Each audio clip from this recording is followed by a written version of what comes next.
of 1,000 forgotten prayers. The shadows stir.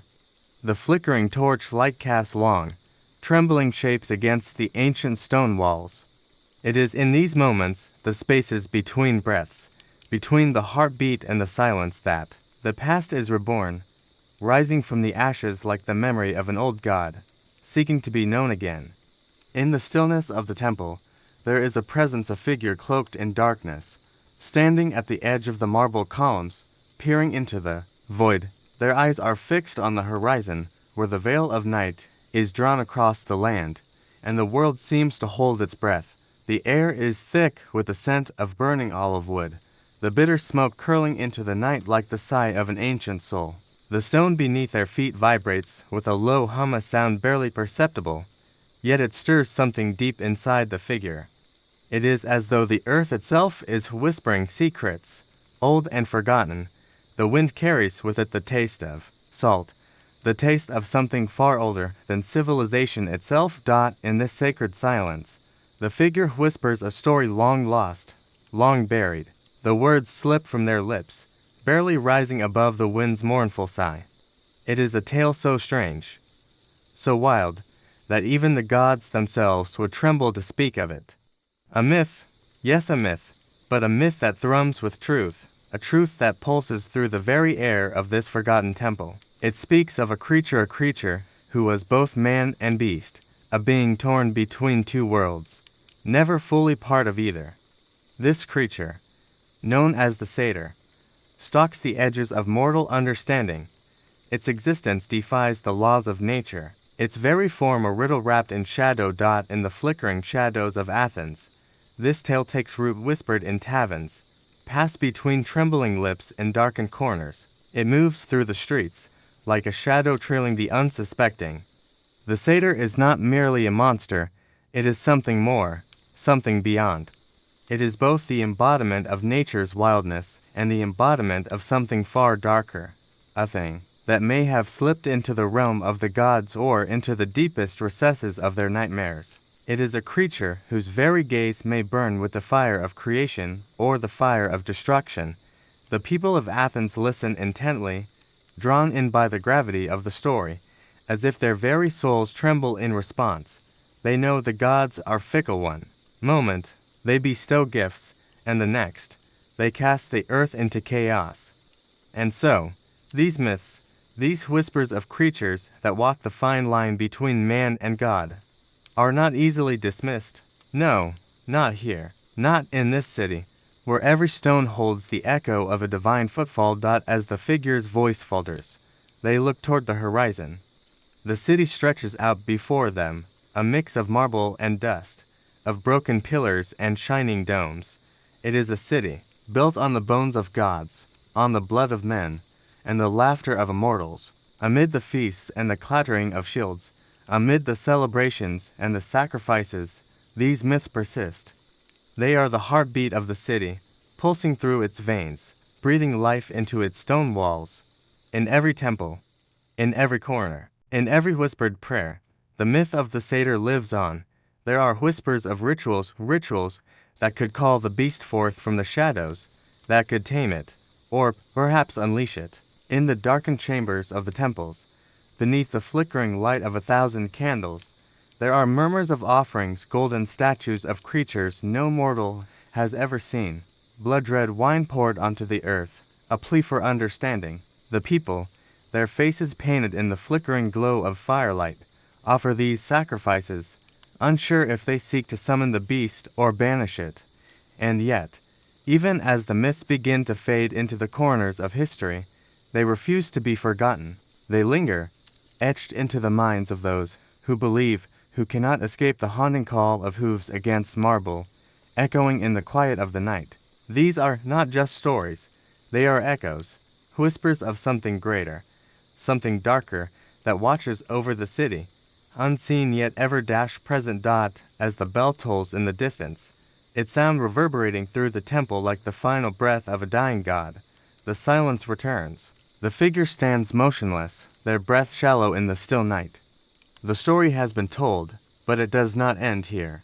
No, the myth of the satyr lives on, woven into the very fabric of this city like a secret too powerful to be spoken aloud. It is a tale that cannot be contained, a tale that refuses to fade. No matter how deeply the people try to bury it, the torchlight flickers once more, casting a final, fleeting shadow across the ancient stone. The myth lingers in the air, like the smoke of incense rising toward the heavens. Another hour has passed, and yet the story continues. It is not the gods who decide when it ends, it is the city, its people, their belief that keeps it alive. And as the figure turns to leave, the myth follows. It moves through the streets, like a shadow, like a whisper on the wind, waiting for the next moment, the next soul to listen. It will never be forgotten, not here, not in Athens, where the gods are as close as the next breath, and the myths are as real as the marble beneath your feet. The bell tolls once more, and the night swallows the city. But in the silence, there is the sound of hooves growing closer, and closer still. Beneath the restless sky, the air heavy with the weight of centuries, the girl stands on the precipice, her feet firm against the cold stone of the cliff. The winds howl, a chorus of forgotten voices swirling around her like ghosts, their cries sharp and pleading, reaching for the forgotten, the lost. The sea below, wild and furious, slams against the jagged rocks, its waves clawing at the land as though desperate to break free. The scent of salt clings to the air, sharp and biting, mingling with the chill that seeps into her bones, as though the very earth is drawing in a breath before something unseen. She stares into the abyss, her heart beating to the rhythm of the sea's restless pulse. Her eyes are drawn to the horizon where the sea stretches endlessly, an expanse of water and sky that seems both boundless and unreachable. In that vastness, she feels the myth stir a tale passed down in whispers, woven into the very fabric of her existence. The sirens, creatures of haunting beauty, their voices said to be as sweet as the breath of the gods themselves. They were more than a story, more than mere legends to frighten children into obedience.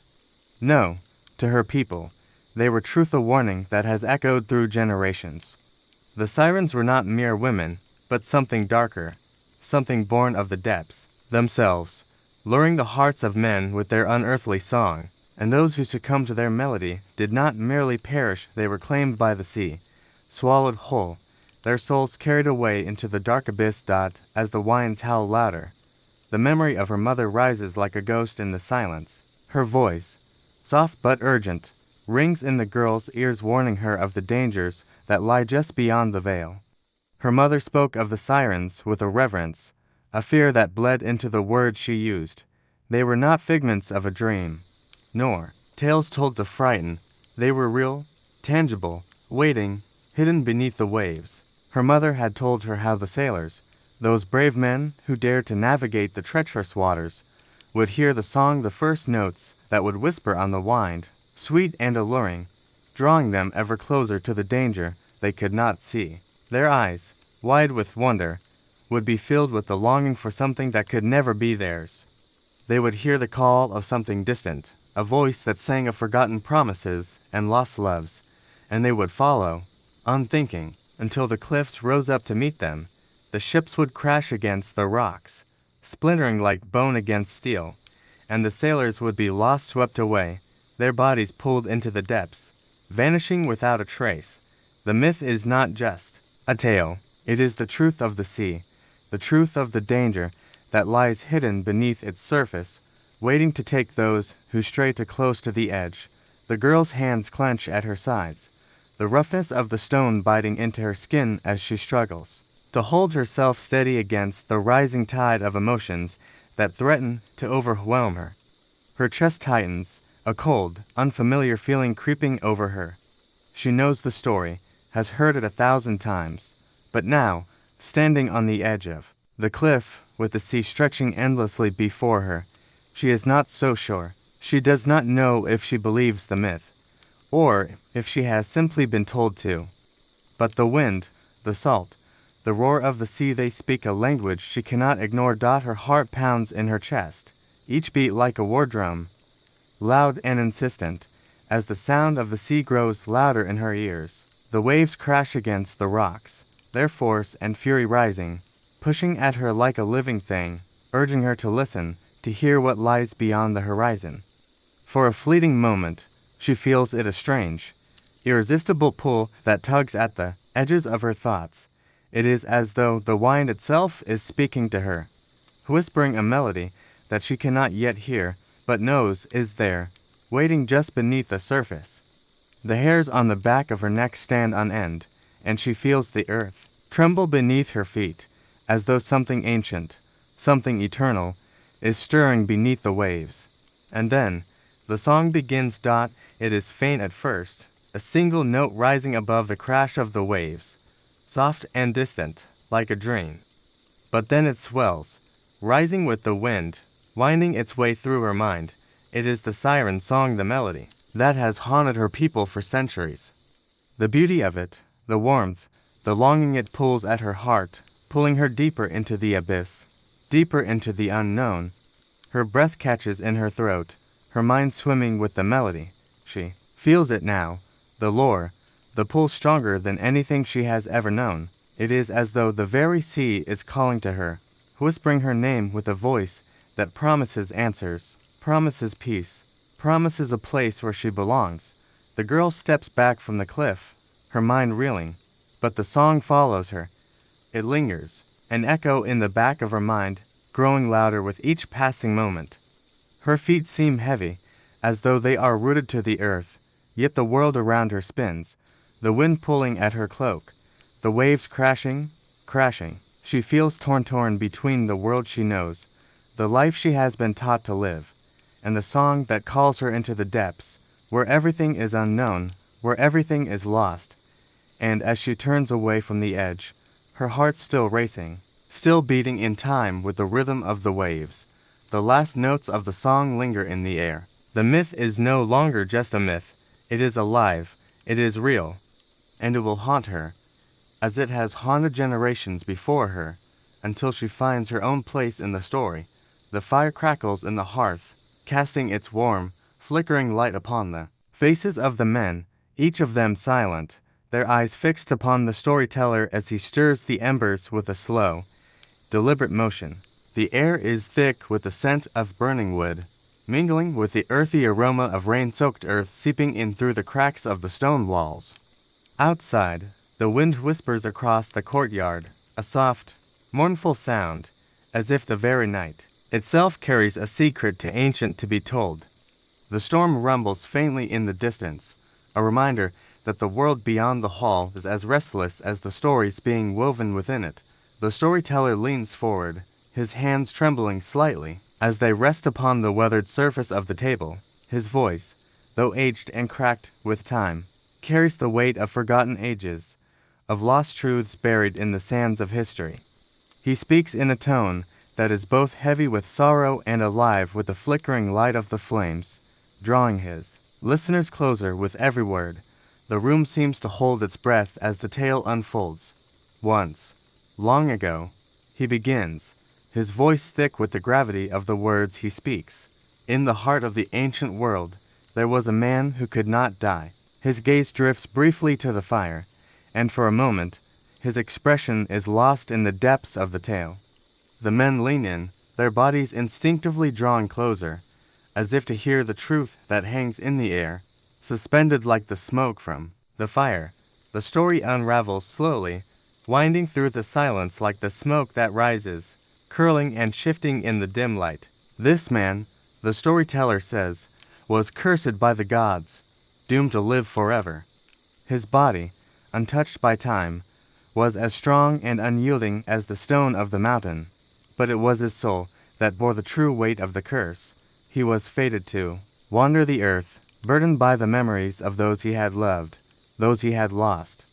No weapon could harm him, no poison could touch him, for he was beyond death, yet he was not free. His soul, unmoored from the natural cycle of life and death, would never know peace.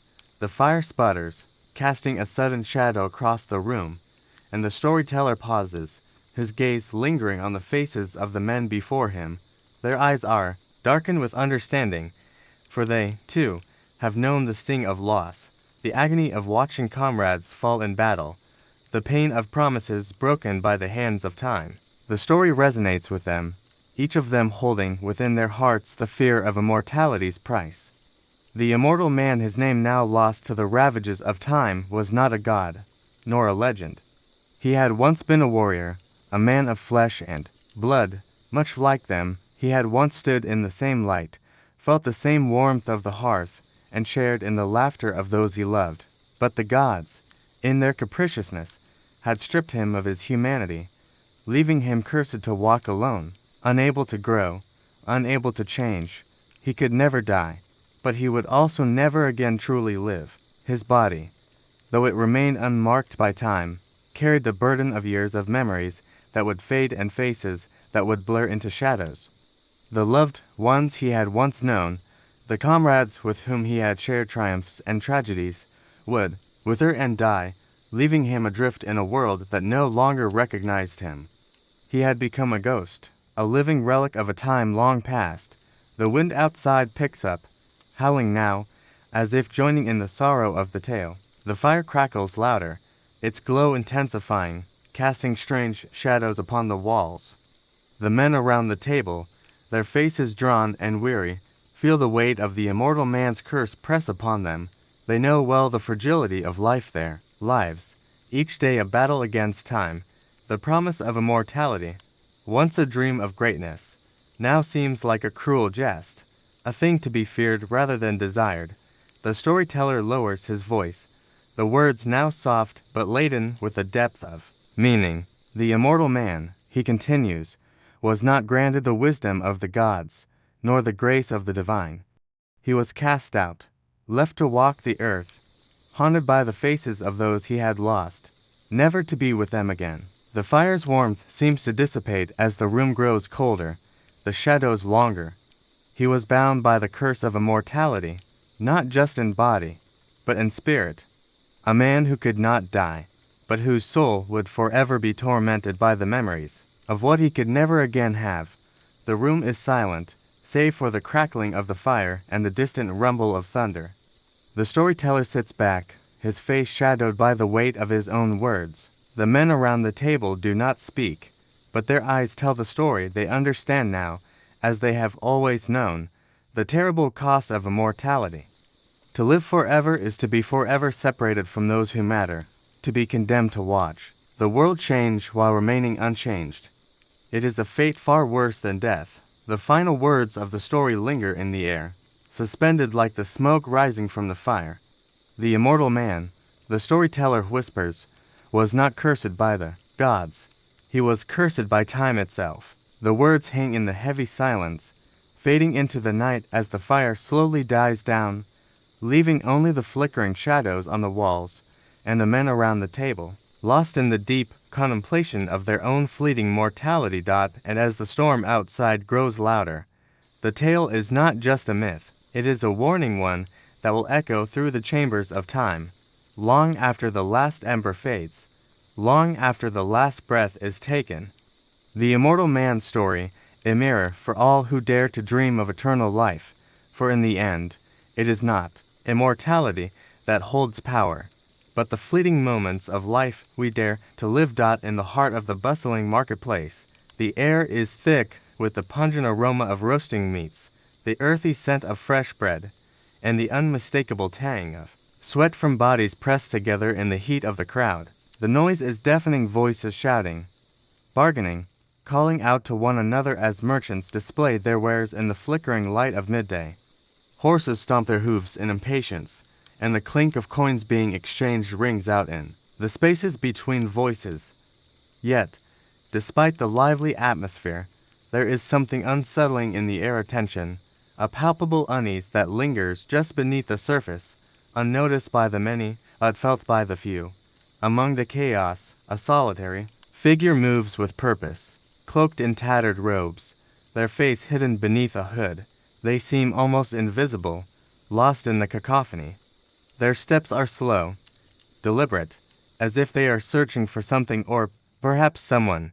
The people around them bustle on, oblivious to the figure who moves with an almost unnatural calm, as if untouched by the frenzy that surrounds them. And yet, Beneath the calm exterior, there is something darker at play. The figures eyes scan the marketplace with an intensity that goes unnoticed, their gaze sweeping across the crowd as if searching for someone. The marketplace, once a place of life and vibrancy, now feels suffocating. The bright colors of the market stalls seem to fade in comparison to the shadows that stretch across the cobbled streets, and it is within these shadows that the story begins, a story that has haunted this city for generations, a tale that has been whispered in corners, passed between trembling lips in hushed voices, and yet never fully understood, for the figure knows the myth, one that has been passed down from the ancient priests, from the distant elders who still remember the old ways, a myth of a creature who lurks at the edges of the world, half man, half beast, a figure trapped between two realms, neither fully human nor fully divine. This creature, it is said, guards the gates of the underworld, chained by the gods to a labyrinth that twists and turns like the very mind of madness itself. The creature's name is known by few, its story kept alive by those who dare to speak it. The Minotaur, a beast whose eyes burn with the fury of the gods, whose heart is as cold as the tombs of the forgotten. The figure pauses before a weathered stone monument, its surface worn smooth by the passage of time. The monument stands alone, a silent sentinel amidst the clamor of the market. Its inscription, long since withered by the years, can barely be read.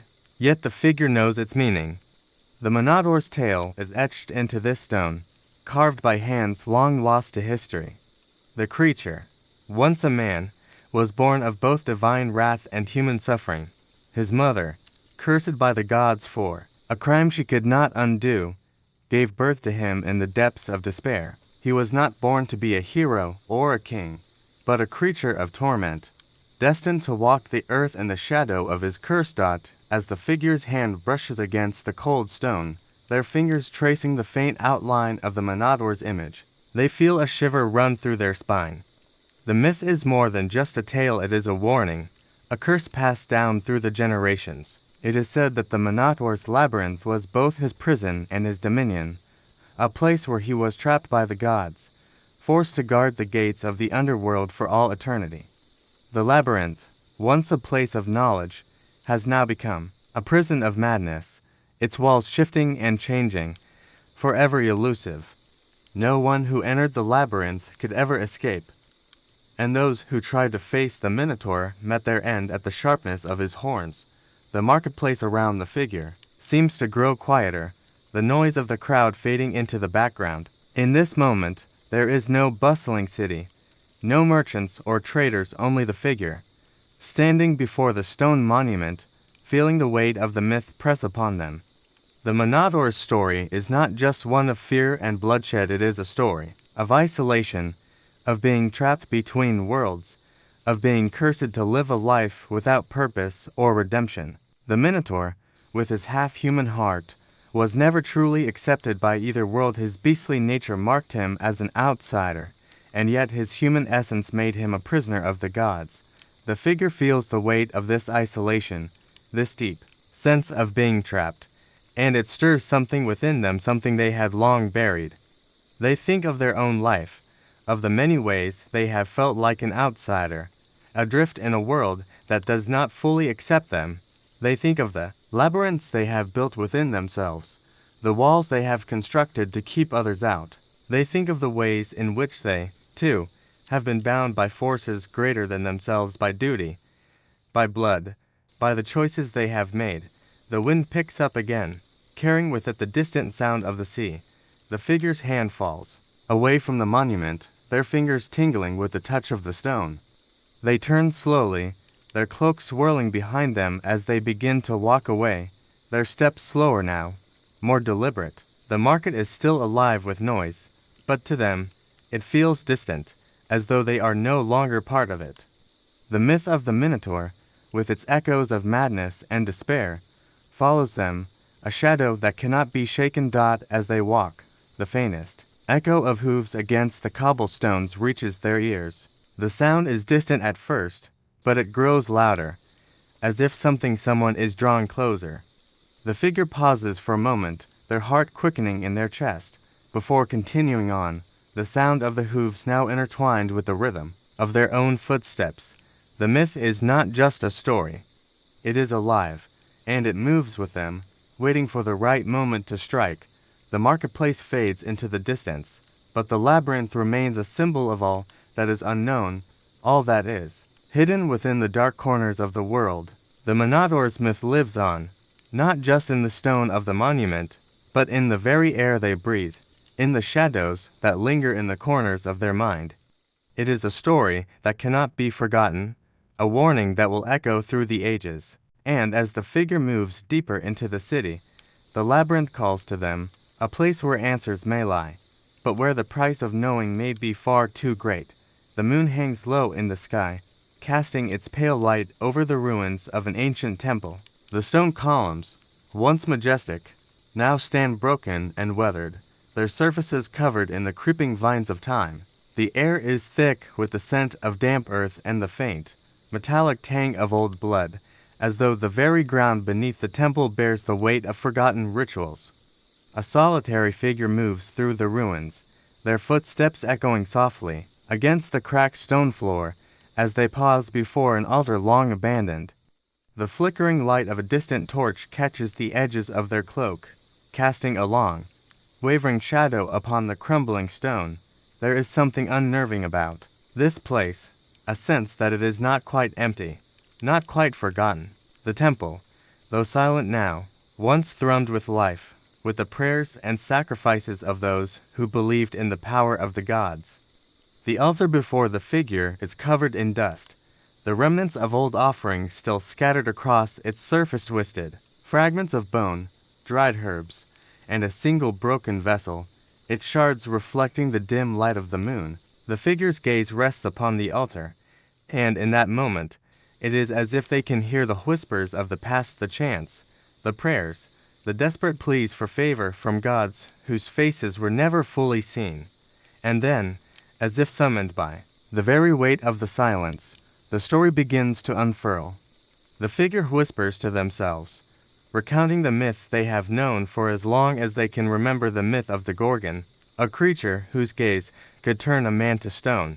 It is a myth steeped in tragedy, one that has been passed down through generations, a tale of beauty twisted into something far darker. The Gorgon, once a woman, was said to have been cursed by the goddess Athena, transformed from a maiden of extraordinary beauty into a creature so hideous that no mortal could bear to look upon her without being struck down by her gaze.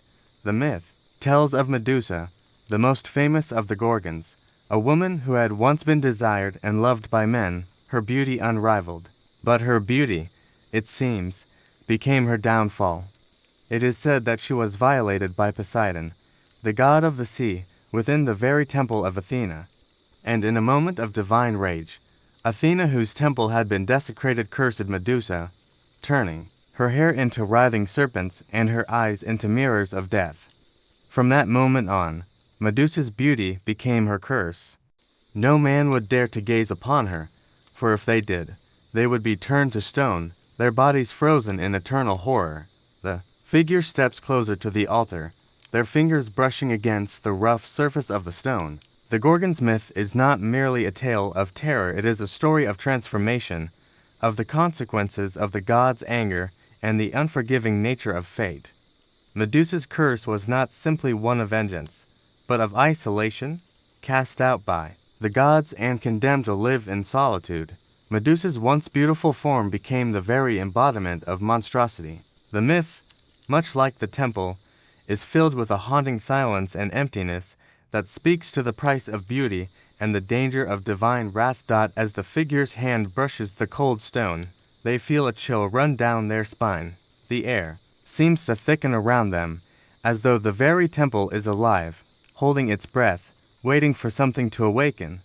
The sound of the wind outside stirs the dead leaves, sending them skittering across the temple floor like whispers from the past. The figure takes a deep breath, their heart pounding in their chest, as they feel the weight of Medusa's curse settle over them, a burden that cannot be shaken, no matter how far one tries to flee from it.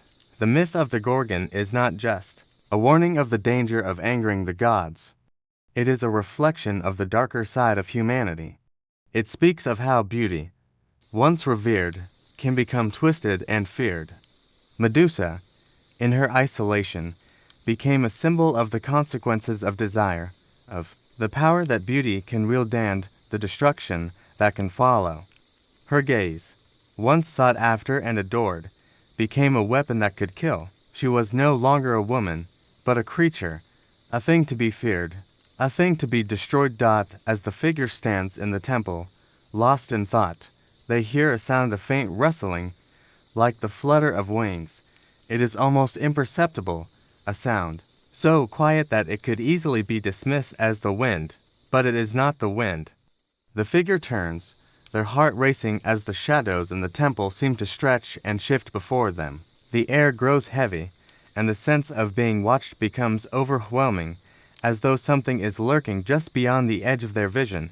For a moment, they stand motionless, caught between the past and the present, between the myth and reality. The Gorgon story has lived for centuries, passed down from generation to generation, whispered in the dark corners of temples and around the hearths of humble homes. The curse of Medusa has always been more than just a tale of vengeance. It is a reminder of the power of the gods, of the fragility of beauty, and of the darkness that lies just beneath the surface of even the most innocent of desires. The figure takes one final look at the altar, their gaze lingering on the remnants of the long-forgotten offerings.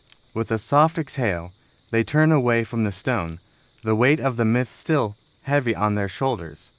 As they walk through the ruins, the sound of the wind picks up again, filling the temple with a low, mournful howl.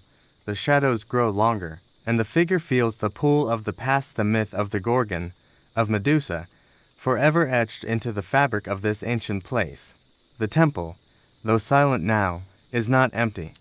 The story lives on, and the curse of the Gorgon is as present as the moonlight that spills across the stone floor. The figure's footsteps fade into the distance, but the myth of Medusa lingers in the air, waiting for the next soul to enter the temple and hear the story once more. The sun has set, casting a deep, indigo shadow over the ancient castle that stands on the edge of the land. The once grand structure, with its towering stone walls and intricate battlements, now feels forgotten, as though the weight of centuries has worn it down. The air is thick with the scent of damp stone and the soft earthiness of the surrounding forest.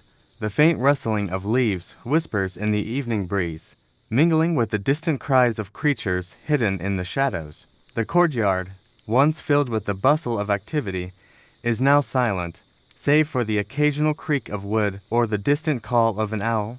A lone figure moves through the courtyard, their steps slow and deliberate, the soft crunch of gravel beneath their boots the only sound that breaks the silence. The figure is cloaked, their face hidden in shadow, but there is something about them that suggests both weariness and purpose. They pause at the base of a crumbling stone monument, its surface covered in centuries of moss and lichen, as if the passage of time itself has marked this place with the weight of forgotten lives. The monument stands as a silent testament to something lost, something that has been buried by the tides of history but never fully erased. The figure's hand traces the edges of the stone, feeling the roughness beneath their fingers, the coldness that seeps through the fabric of their cloak. They close their eyes, and for a moment they can almost hear the echoes of a time long past. The clattering of armor, the thunder of hooves, the sharp, metallic scent of blood and sweat. These are the memories of a time when men fought not just for land, but for something greater, for honor, for glory, for survival. The castle had once been a place of power, a place where the fate of kingdoms had been decided. But now, it stands as little more than a monument to what was, a shadow of its former self. The figure opens their eyes and steps back from the monument, their gaze drifting to the darkening sky. The stars are beginning to appear, distant and cold, as if watching over the ruins with an indifferent gaze. There is a strange, oppressive silence that seems to settle over the castle, a silence that is not natural, but rather the result of something that has been lost, something that can never be regained. And yet, despite the stillness, there is a presence here, a feeling that the castle, like the monument, is not as empty as it seems. It is as though the very stones themselves hold the echoes of the past, the whispers of lives once lived, of warriors long gone, of secrets buried beneath. The weight of time. The figure takes a deep breath, their gaze returning to the monument once more.